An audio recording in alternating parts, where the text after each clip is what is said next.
বারবার কুদৃষ্টির শিকার হলে কি করবেন? রইল প্রেমানন্দ মহারাজের টিপস। বৃন্দাবনের বিখ্যাত প্রেমানন্দ মহারাজ আধ্যাত্মিকতা এবং সৎসঙ্গের জগতের অন্যতম সম্মানিত সাধু। তিনি রাধারানীর একজন একনিষ্ঠ ভক্ত। প্রেমানন্দ মহারাজ প্রেম, করুণা এবং ভক্তির বার্তা প্রচার করেন। তিনি বার্তা সোশ্যাল মিডিয়ায় দারুণ ভাইরাল হয়ে যায়।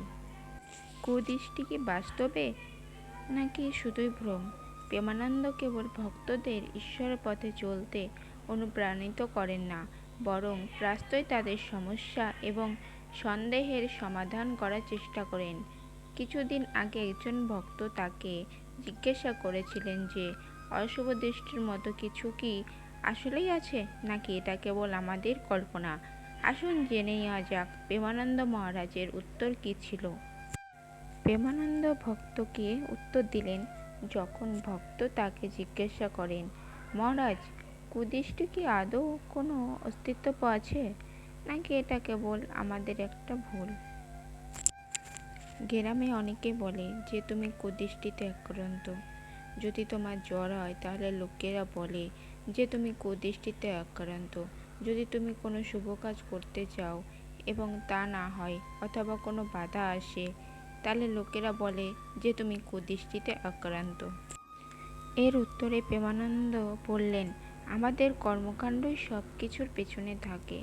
আমাদের ব্যর্থতাকে তুমি যা ইচ্ছে বলো, তাকে কুদৃষ্টি বলো অথবা অন্য কিছু। যে কারোর ক্ষমতা আছে যে সে কুদৃষ্টি দিয়েছে তা দেখানোর।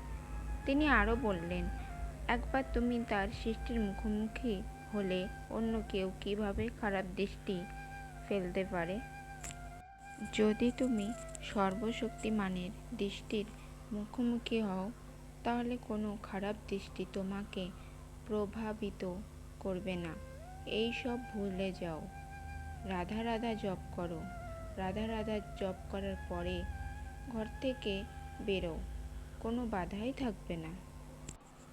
প্রেমানন্দ মহারাজ তার বক্তৃতায় বারবার বলছেন যে সৎকর্মই সবচেয়ে গুরুত্বপূর্ণ।